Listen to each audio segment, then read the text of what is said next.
In my third year as a vegetable after a difficult childbirth, my husband hired a clueless caregiver. She scalded me by spilling a whole bottle of boiling water on me while bathing me. She pushed me off the bed while turning me over. She removed my breathing mask and forgot to put it back on. My husband raged at her every day, but never fired her, because the doctor said moderate stimulation might help me regain consciousness. So she suggested taking me bungee jumping. Such intense stimulation will definitely wake Mrs. Caldwell up. But I have a heart condition and a severe fear of heights. My husband agreed. Victoria is afraid of heights. If we scare her, she'll definitely wake up. The bungee jump went wrong.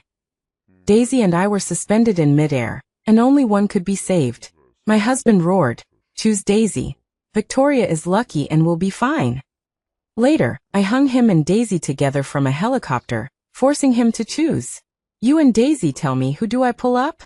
Hundreds of feet in the air. I struggled to open my eyes. She's awake. Mrs. Caldwell is awake. A sharp-eyed staff member saw it, and breathed a sigh of relief. "Mr. Caldwell, Mrs. Caldwell has opened her eyes. Please lower her now. A full examination is the priority." Julian looked at me with surprise and joy. "Honey, you're finally awake. Daisy's method really worked." Actually, I had regained consciousness a long time ago, but I couldn't control my body. I blinked laboriously to show I heard him. "Honey, can't you speak?" Julian understood my meaning. The staff had already started offering congratulations, clearly disapproving of Julian bringing a vegetative patient bungee jumping. "Congratulations on Mrs. Caldwell regaining consciousness. The immediate priority is to take Mrs. Caldwell to the hospital for a full checkup. Let's get you down." Julian nodded, planning to lower me. "Honey, it's so good you're awake. I've tried so many methods these past 3 years, and finally succeeded. Although you still can't speak." Carried away from the dizzying cliff, my racing heart gradually returned to normal. Suddenly, someone bumped into me. "Mr. Caldwell, wait." A wave of weightlessness washed over me as half my body extended beyond the platform's edge. A scream caught in my throat, the world spun, and my heart began to beat erratically. "Daisy, when will you get rid of your clumsy habits?" Julian roared at Daisy, sounding both wary and accustomed to her clumsiness. Daisy stuck out her tongue. "Sorry, Mr. Caldwell, I didn't mean to. Let Mrs. Caldwell continue bungee jumping. She can't talk now. Maybe another shock will help her recover completely." Julian looked thoughtful, but didn't see the rejection in my eyes. After only a moment's hesitation, Julian nodded. I felt a spasm in my heart, struggled to breathe, and wanted to scream. My face was pale. Julian finally glanced at me, his expression changing. "Victoria's heart condition is acting up. Get the medicine." Daisy rummaged through her bag for a moment, then bit her lip innocently. What should I do? When I left, I mistook Mrs. Caldwell's vitamins for her heart medication. "Daisy, I should have packed myself. I shouldn't have counted on you. I didn't do it on purpose. You never let me pack things usually. I didn't remember." Daisy sniffled softly. "Master, I've done something stupid again. Fire me." Julian was impatient. "All you do is cry, cry, cry. Fine, just be careful next time." While my life was on the line, Julian reassured Daisy first. I felt the pain in my heart intensify. I tried to control my heartbeat, to calm myself down, and the heart spasm slowly subsided. "Mrs. Caldwell is better. She must forgive me." Daisy smiled through her tears, innocently shaking my arm. "Mrs. Caldwell hasn't had a heart attack for 3 years. Suddenly having one now means she's recovering. Just one more jump, one more shock, and she'll definitely be cured." The staff members tried to dissuade him, but Julian was determined. He looked at me with deep affection. "Honey, I can't stand you not being by my side any longer. I have to do this so you can recover quickly. We'll give you 2 safety ropes and thick protective clothing. You'll be fine." After securing me to the platform, Daisy went to the other side of the platform, encouraging herself. "Daisy, you can do it." Looking at the bottomless cliff, my body was unable to struggle. I could only let the force behind me push me off. But the moment I was pushed off the platform, I discovered that the safety rope on my back was not buckled. Approaching the abyss, I was filled with despair, almost believing I would fall to my death. But the bungee cord did its job at the last moment, launching me up and down several times. After enduring that agonizing weightlessness and extreme fear and despair, I was left suspended in midair. My brain flooded with blood, and the bottomless abyss below pushed my body to its limit. Julian's anxious voice came from above. "Quick, pull my wife up. She's most afraid of heights." A tug came from the end of the rope, and I was slowly pulled back. But just as I approached the platform, a cry filled with sobs came from the side. "My head hurts so much, Mr. Caldwell. Am I going to die?" The force on the rope suddenly loosened, and I fell again. I couldn't make a sound, forced to experience the near-death feeling of falling again. Julian looked at Daisy's pained face, his expression anxious. "What's wrong?" Hanging in the air, Daisy whimpered. "I have a hereditary illness. I can't participate in extreme sports." Julian's voice was filled with tense anger. "Why didn't you say so earlier? What were you trying to prove?" Daisy stubbornly said, "I just wanted to eliminate your prejudice against me, to prove myself. Even a vegetative patient can do it, so can I." Hearing her words, Julian paused, then shouted to the staff, "Quick, pull Daisy up." The staff member looked embarrassed. "Mr. Caldwell, Miss." Daisy jumped down when we weren't paying attention. "We only have enough staff to pull one person up first." The air seemed to freeze at that moment. Julian seemed to be paused by a remote control. After a short silence, he gritted his teeth. "Pull my wife up first." I had been hanging in the air for nearly 10 minutes. The bungee cord, after 2 overloaded movements, made a slight cracking sound. Daisy's voice suddenly rose above the sound of the rope cracking. "Julian, I like you. I know that when Mrs. Caldwell wakes up, you won't be with me. You don't have to remember me after I die. I just hope you remember how brave I was." Listening to her clumsy confession, Julian's hand trembled, feeling disappointed. Who told her to confess in this way? Daisy's voice grew weaker. Looking at Julian's face, all the staff members were in a dilemma, and could only quietly advise. "Mr. Caldwell, Mrs. Caldwell has been hanging in the air for more than 10 minutes. Something will happen." A master diviner told Victoria that she would turn misfortune into good fortune, and would escape death. Julian murmured to himself, as if trying to convince himself. The master diviner is very accurate. 3 years ago during the difficult birth, Victoria survived. The rope is still there, she will be fine. As soon as he finished speaking, Julian finally made up his mind. Save Daisy first. Pull her up quickly. Hearing Julian's choice, my heart seemed to be clenched and plunged into an ice cellar. Julian's parents died, and he was all alone. I accompanied him step by step to where he is today. He said he wanted a family, so I risked my life to have a child for him, but suffered a difficult birth, lost consciousness, and became a vegetable for 3 years. For 3 years, Julian would spend most of his time with me, taking care of me in every possible way. I thought I had chosen the right person. Watching Daisy being carefully pulled up bit by bit, the anger surging in my heart turned into a strong desire to survive. No, I can't die here. I'm not the one who deserves to die. Under the strong desire to survive, I found my throat could make some blurry sounds. I kept trying to make sounds to call for help, but my weak voice was easily drowned out by Daisy's voice. She was clutching Julian's clothes, crying so hard she couldn't catch her breath. "Mr. Caldwell, I thought I would never see you again." Julian hesitated, then finally placed his hand on her back. "It's okay, don't do anything so foolish again." Daisy looked at him with emotion, about to throw herself into his arms. My hoarse cry for help interrupted their tender moment. "Save me. Pull me up." Hearing my voice again after 3 years, Julian pushed Daisy away and leaned over the edge of the bungee jump platform, looking overjoyed and tearful. "Honey, you're finally awake. My efforts were not in vain." Julian's gaze was as sincere and passionate as it had been 3 years ago, but I knew his heart was no longer faithful. I suppressed the urge to vomit and continued to plead for his help. Julian seemed to wake up from a dream. "Quickly pull my wife up." The staff quickly came to pull the rope. As they pulled, they suddenly saw something and cried out in horror.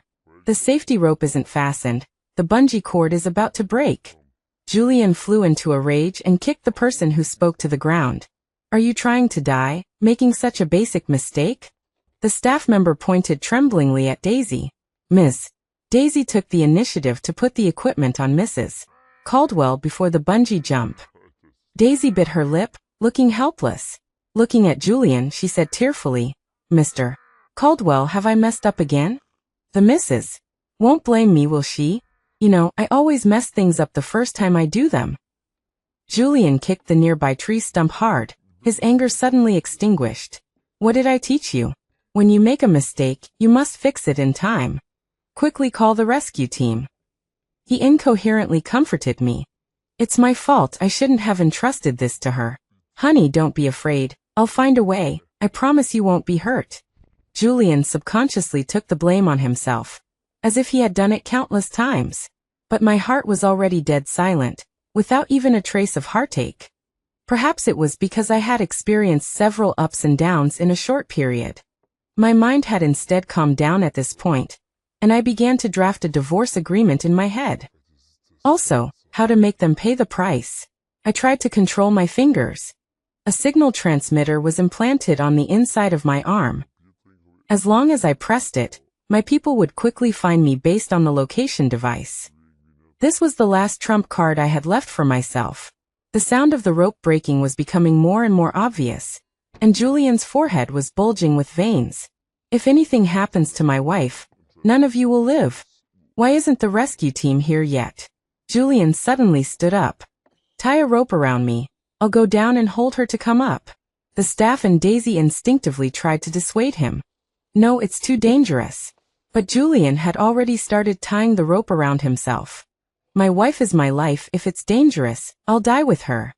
Seeing that he was determined, Daisy's expression subtly changed, and she clutched her chest and cried out in pain. It hurts, Mr. Caldwell, it hurts so much, don't go. Julian paused and stood there. The staff quickly stepped forward to check and said, Miss. Daisy already has an underlying medical condition, and a critical aftereffect has occurred after the extreme sport. If she doesn't receive medical treatment as soon as possible, the situation is very dangerous. Daisy's breathing became increasingly rapid and weak. Julian, who had originally ignored everything and moved forward, suddenly stopped. Mr. Caldwell, the ambulance is too slow to come up the mountain. We don't have time, it's too late. Julian breathed heavily, hesitated for a few breaths, and finally raised his hand and untied the safety rope. He stood at the edge of the cliff and glanced at me. Honey, don't be afraid, someone will come to save you soon. I'll wait for you to come back safe in the hospital. His expression was struggling and painful. Honey, you are the person I love the most, but I can't watch another innocent person die. You are so kind, you will definitely forgive me, right? He didn't seem to want to wait for my answer, and as if he had made up his mind, he turned and walked towards Daisy. Therefore, he didn't see my answer. No. I won't forgive you. In this lifetime, I will never forgive you. Daisy's breath was weak. This might be the last stupid thing I do. I confess, Mr. Caldwell, please forgive me. My head was hurting too much just now, and I didn't have time to call the rescue team. If I kill sister, I'll just give her my life as compensation, okay? The veins on Julian's arm were bulging, but he still comforted himself. Nothing will happen to either of you. She's wearing such thick protective gear. Even if she falls, she'll be fine. But Julian didn't know that the protective suit had been clumsily wet by Daisy when she fed me water, and she had taken it off and thrown it aside. Mr. Caldwell, am I really that bad? But don't worry, I won't bother you anymore in the future. Julian roared. Shut up, don't say such stupid things. With that, he quickened his pace. Just as their voices completely faded away, the bungee cord holding me finally reached its limit. With a soft bang, accompanied by the terrified screams of the staff, I fell towards the endless abyss, smashing heavily into a dense forest. Julian, this is the second time you have abandoned me. Before completely losing consciousness, I finally regained control of my body. Trembling, I pressed the distress signal. My limbs regained consciousness in extreme pain, and I lost my sense of time. I don't know how long passed, but someone called my name in my ear. Miss Sterling, Miss Sterling. When did you recover? How did you end up here? I grabbed my assistant Robin's hand and leaned closer to my ear. Ms. Sterling, what do you want to say? I said word by word. Draft a divorce agreement for me immediately. The white lights of the operating room, the doctors coming and going around. The familiar scene reminded me of that day. I lost my daughter after 10 months of pregnancy, followed by the loss of sensation in my limbs. Julian cried and begged me not to leave him, promising to be good to me for the rest of his life. But in just 3 years he had become completely different. I closed my eyes wearily, letting my consciousness slowly sink into darkness. Julian carried the person in his arms down the mountain, his pace getting faster and faster. Daisy, who was drowsy in his arms, was shaken awake, and a happy smile appeared on the corner of her mouth. Mr. Caldwell, I didn't expect you to care so much about me. But how could someone as bad as me deserve your attention? Julian stopped. She turned her head and asked, Have we been walking for so long? Have we reached the hospital yet? Before she could find the hospital, the world in front of her spun. Julian shoved her into the car and instructed the driver, Take her to the hospital. Daisy was stunned and grabbed his sleeve. Mr. Caldwell, where are you going? I'm a little scared. Julian yanked his hand back, his voice laced with coldness. If anything happens to Victoria, I won't let you off so easily this time. With that, Julian turned and headed up the mountain. Daisy behind him bit her lip in frustration. Mr. Caldwell, do you really not care about me at all? Julian stopped in his tracks and looked back at her, a deep gaze in his eyes. In this lifetime, I will never let Victoria Sterling down. Hearing his ambiguous answer, Daisy's lips slowly curved into a smile, a glint of determination flashing in her eyes. When Julian returned to the mountaintop platform, he hadn't even gotten close when he heard intermittent sobbing. Suddenly he had a very bad premonition. His legs seemed rooted to the spot, and he didn't dare take another step forward. Where's my wife? Julian kept comforting himself in his heart, telling himself it couldn't be true. He grabbed one of the workers on the platform tightly. Where's Victoria Sterling? The worker looked at his terrible expression and answered tremblingly. The rope broke. Mrs. Caldwell fell. Julian looked at the abyss before him, and he felt a wave of dizziness. A buzzing sound filled his ears, and he heard his own trembling voice questioning loudly. How could she fall? Didn't I tell you to find a way to save her?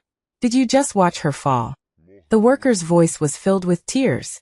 It was too late. You had just left with Ms. Daisy when the rope broke.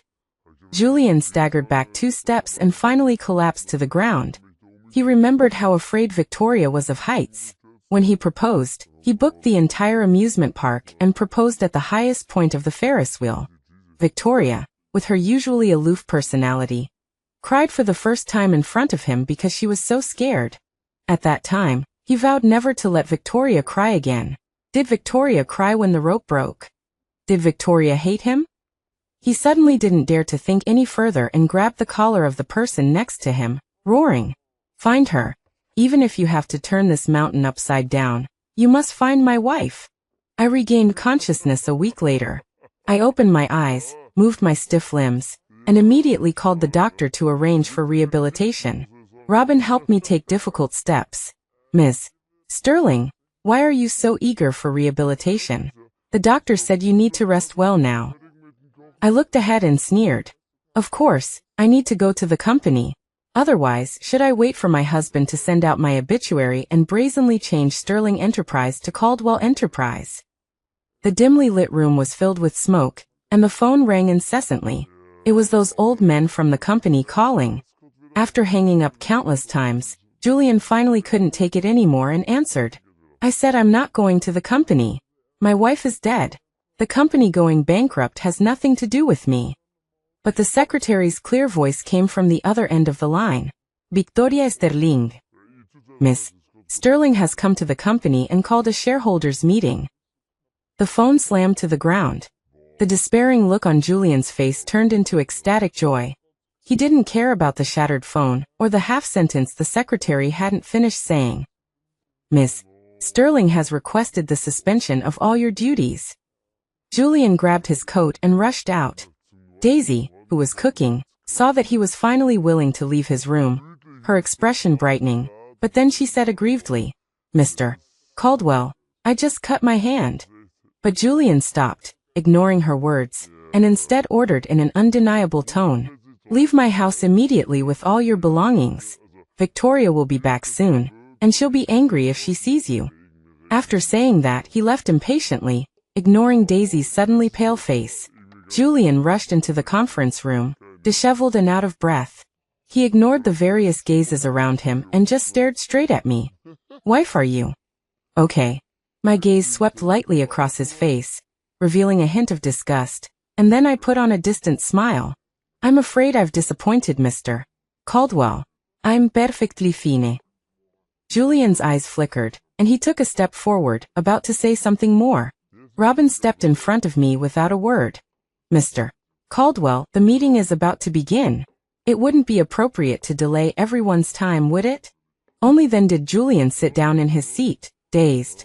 At the meeting, I requested that the board of directors remove Julian from all positions in Sterling Enterprise. Julian's gaze was fixed on my face from beginning to end, and he didn't hear a single word. The meeting ended smoothly, and Julian walked up to me, his eyes a little wet. "Wife, are you angry with me? Why didn't you come back to see me sooner?" He took my hand and knelt down on one knee in front of me. "Do you know how I spent the last month? I dug 3 feet into that forest and couldn't find you. But as long as you're okay, you can be angry with me however you want. I'm willing to do anything." Looking at Julian's tearful appearance, I withdrew my hand expressionlessly. Willing to do anything? I looked at the woman staring at me through the glass wall of the conference room, and at Julian, who was nodding eagerly, and repeated softly, "Then make a choice now." Robin placed 2 prepared documents on the table.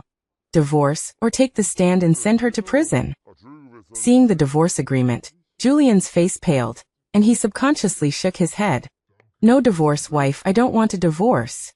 But hearing my other option, Julian's face turned even paler. He turned his head slightly and saw Daisy's eyes flashing with anticipation. Julian's lips trembled slightly. "Wife, you..." I interrupted him and looked at him teasingly. "Isn't Mr. Caldwell best at choosing between 2 options? Why have you become so indecisive?" I put away my smile and resumed my expressionless look. "I'll only give you 30 seconds to consider. If you exceed the time, I'll apply to the court for compulsory enforcement of the divorce." 2. I choose 2. Julian's breathing was rapid, and he gave me a flattering smile. "Wife, don't leave me. I'll agree to anything."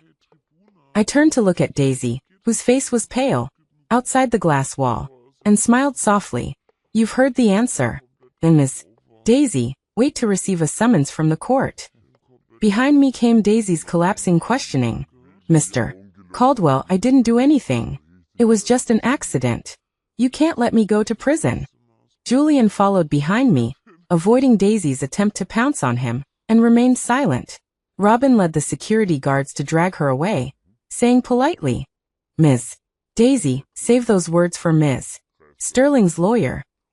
Returning to the long-lost villa, I had a feeling of being in another world. As soon as I opened the door, confetti rained down. "Wife, welcome home. For 3 years, I've been dreaming every day that you could open your eyes and see our house again. Everything here is exactly the same as before, waiting for us to come back." Julian opened his arms to me. I slowly and deliberately removed the confetti from my hair, avoided his embrace, and said lightly, "I'm tired. I'll sleep in the guest room tonight. Don't bother me." Julian's outstretched hand froze in midair and dropped weakly. He circled around to my front again, raised something in his hand, and knelt down on one knee in front of me. "Wife, I know you're still angry with me. Those were all accidents. Taking you bungee jumping was just because I missed you so much that I grasped at straws. I only feel responsible towards Daisy. As an employer, I couldn't let her die because of me. But if anything ever happens to you, I will not hesitate to be with you. You can be angry at me, resent me, but I will make you forgive me and fall in love with me again." Only then did I see clearly that the thing he was holding up was my wedding ring, which I had worn for 6 years. When I was lying in bed unable to move, I was afraid of swelling, so Julian took it off. And only now did I remember. It's evident that something seemingly important, once it has to be discarded, can quickly become a habit. I looked at Julian's sincere appearance and curved my lips. Oh, unhesitatingly stay with me? Then how are you still alive after I had an accident, and my life was uncertain for a month? Having said that, I was too lazy to watch Julian's saccharine cliches and left directly. Julian was dismissed from his position. In the days that followed, he spent every day at home revolving around the kitchen. No matter when I got home, Julian could always serve hot meals. If I ate even one extra bite, he would burst out laughing. In a daze, it felt as if we had returned to the time before we got married. At that time, I thought this might be my whole life with Julian. But little did I know that good times are fleeting. Just like now. Robin took out a stack of documents for me to see. Mr. Caldwell has begun to arrange for Daisy to go abroad. Mr. Caldwell has purchased a new property in the U.S., which is equipped with 3 servants. A large sum of money has also been deposited into Daisy's account, enough for her to live a worry-free life for the rest of her days. Robin observed my expression. Miss Sterling, should we send someone to stop her? I closed the documents and chuckled. Going abroad is good. No need to stop her. Help me draft an agreement. Oh right, I remember I have a helicopter in the U.S. At the dinner table, Julian was fidgety under my gaze. He checked himself several times, found nothing wrong, and then smiled tentatively. Wife, why are you always looking at me today? Do you like my outfit today? I looked at his constantly lighting up phone. There's a call, aren't you going to answer it? But Julian hung up the phone without hesitation. Advertising sales, no need to bother with it. Looking at Julian's insincere expression, I slowly put down my chopsticks. The phone isn't important, but that very important person, if you don't hurry to the airport to see her off, it'll be too late. Exposed so mercilessly by me, Julian subconsciously denied it. She's not an important person, you're the most important. Then he gave a wry smile and looked at me. Victoria, I know you didn't really intend to send her to jail, right? Your choice that time was just a test. I'm sending her abroad to make her disappear from your sight completely. In the future, let's start over and live a good life together. Under Julian's nervous gaze, I smiled and nodded. Over the years, we understand each other the best. Seeing me smile, Julian breathed a sigh of relief. Daisy is just stupid, she doesn't have bad intentions. She did all this so you could get better sooner. He sighed. Wife, let her go, she's just an ordinary girl. After all, you got better because of her. Listening to Julian's words, I almost laughed out loud. I held back, my chest aching. Okay. I nodded. The last multiple choice question was a test. This time you have to choose carefully. If you choose correctly, I'll let her go. Julian, divorce me or give up all your Sterling shares. Upon hearing the options clearly, Julian's pupils constricted. Wife, you know what I'll choose. He took a deep breath. Can you tell me, what do you need the shares for? Just to better control the power of Sterling, and keep those other restless old men in line. Julian signed the equity transfer document with a wry smile. Wife, you didn't have to force me like this. Just tell me directly, and I would be willing. Julian's phone was still ringing incessantly. I took his phone, answered it, and Daisy's cries came through. I just want to see you one last time. If you don't come, I won't leave. Hearing these incredibly stupid words, a smile appeared on my lips. Perhaps Julian was right about one thing. This woman was indeed stupid. Sure enough, the veins on Julian's forehead bulged. You think you can just not leave if you don't want to? Do you know what I went through to send you abroad? Julian's words abruptly stopped. He finally couldn't bear it anymore and roared into the phone. Okay, you chose this yourself, don't regret it. If you don't leave, then prepare to go to jail. Julian hung up the phone, took a deep breath, and forced a smile. Wife, you see, her life and death have nothing to do with me in the future. Let's be together properly. My job and shares are gone. I'll rely on you to support me from now on. I looked at the hung-up phone thoughtfully. I remember when we got married. We went to the U.S. for our honeymoon. It's been so long, how about we go back and take a look? We had just landed in the U.S. when Daisy received the news and came running. Mr. Caldwell, I knew you wouldn't be so heartless. You're here to see me, right? Julian subconsciously looked at my expression. What are you doing here? You're not welcome here. Go back to where you should be. Daisy was tearful and on the verge of crying. I just wanted to see you. Mrs. Caldwell wouldn't be so petty, right? Julian looked ugly, but before he could speak, I had already smiled and said, Of course not. My surname is Sterling, just call me by my surname. We were just about to go see the island where we spent our honeymoon. Since Miss Daisy is here, let's go see that island together. The helicopter circled the lush green island. I originally bought this island to hold our wedding. As if recalling something, Julian's eyes were filled with tenderness as he looked at me. This gentle gaze made Daisy's jealous expression distort. But shortly after the wedding, there was an accident on the island. No matter what we tried, the value of the island kept falling, and eventually it became a completely deserted island. In short, this is indeed the most unsuccessful investment I've made since I was born. I laughed, but I always face my failures squarely, and I will find a way to get my life back on the right track. Looking at my smile, Julian seemed to realize something, and his expression changed slightly. Several bodyguards walked out of the cabin behind us, and walked towards the two of them. Daisy woke up earlier. Her loud shouts then woke Julian up. Victoria Sterling, what are you doing? Hanging in midair on the helicopter, Daisy looked at the empty space beneath her feet, and her screams almost pierced my eardrums. Even Julian's face turned pale. Just want to play a game with you. What are we playing? Daisy asked in a trembling voice. Thanks to them, I overcame my fear of heights and can now look at them with a smile and calmly say, Of course, we're playing your favorite multiple choice game. Who do you choose and I'll pull them up, okay? Daisy's voice was shrill. What about the one who's left? I answered with a smile. The one who's left, I'll give them this island, and let them play desert island survival alone. How about that?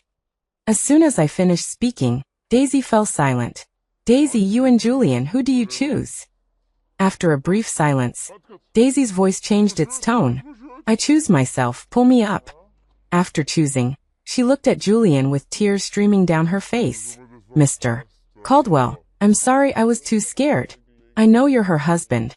She won't do anything to you. Julian didn't answer, just gently closed his eyes. I looked at Julian's gloomy expression, wondering if he had ever regretted choosing Daisy those 2 times. But whether he regretted it or not, he would never have a chance to make amends. I looked at him. You and Daisy, tell me, who should I pull up? Julian didn't choose, but sighed softly. Victoria, no need to choose anymore. Just take what you want. I'll agree to it. I wiped away the smile on my face and looked down at him condescendingly. I took out the divorce agreement I had prepared long ago. This time, there was no other either/or choice for him. I took out a pen and spoke concisely. Sign the divorce agreement and leave my life completely. Julian realized that saying anything more was futile, and belated tears were also futile, so he simply lowered his eyes and replied, Okay. Ms. Sterling, Daisy's property in the U.S. has been recovered, and all the money in her account has been traced back. She has nowhere to go but to buy a ticket back to China. Robin smiled. As per your request, all the evidence has been submitted to the court, and she will be arrested the moment she walks out of the airport. Robin hesitated for a moment before saying, But Julian hasn't come down from the island since he went up there. Does he really want to spend the rest of his life on that desolate island? I stretched and looked out the window. That's his life now. Whether he wants to stubbornly stick to his delusion or remain in the same place, clinging to past memories, it has nothing to do with me anymore. I clapped my hands. This investment project was stopped in time, so it can be considered a success. Let's have a celebration banquet tomorrow.